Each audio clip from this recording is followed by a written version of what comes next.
We're back here with Brian Weber of Weber Automotive. And Brian, we're talking about e-checks today. Everybody in Ohio knows about e-checks. We all love e-checks, and, right? Yeah, well, we just got to love it. And I know you guys are out in North Homestead, and you've got your e-check station there. Yeah. You mentioned something to me that I didn't know, maybe you didn't either. You guys at your station can do the e-check, correct? Yes, yeah. How does somebody take advantage of that?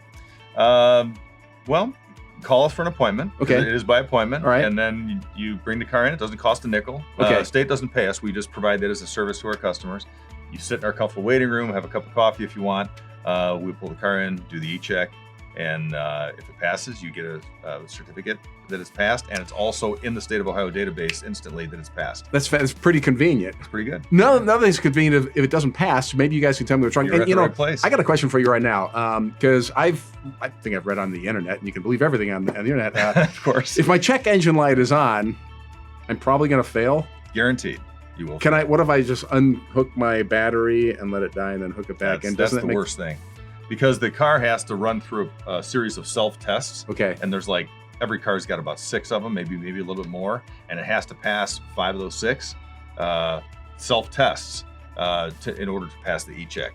And they take various driving conditions. Some it might be a day, some it could be 2 days. Sometimes it takes a month for the car to pass these self-tests. When you disconnect the battery, it forgets the self-test, and you have to start that process over again. Oh, not the thing to do. Okay, do not take disconnect your battery. That won't work. Okay. And if the check engine light's on, and you disconnect the battery, it may not come on instantly, but by the time it runs through the self-test, it will be back on anyway. And then we got you this time, right? They're all over it. Yeah. So you won't pass if your check engine light is on. You won't pass. Is that correct? Yeah, you're way better off. Should you take a chance? No, I mean, no, guaranteed it will. Guaranteed fail. Okay. Check engine light on. All right.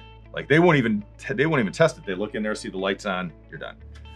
And it's better to pass that first time too, right? Absolutely. And you were talking a bit about that. Yes. Yeah. The threshold and the criteria you have to meet are easier on an initial than after an actual fail. If you get the failed paperwork, now the hoops are a little more that you have to jump through to get it done. So you're better off taking care of the check engine light, make sure it'll pass. Do your best. Get it passed. Now, question, since I was just going to say, since I get my car checked at your place, and if I know it's not going to pass, can I, make an appointment? You guys can check it out, fix it first. Yes. And you guys are going to know that it's probably going to pass because you know the stuff. And we can pass it. That's great. We have the e-check machine. One-stop shop to get anything taken care of at all, and that's great, Brian. Well, thanks, Brian, and e-check season, it is here, North Homestead, so you might want to make an appointment at Weber Automotive. All right. Thanks, Randy.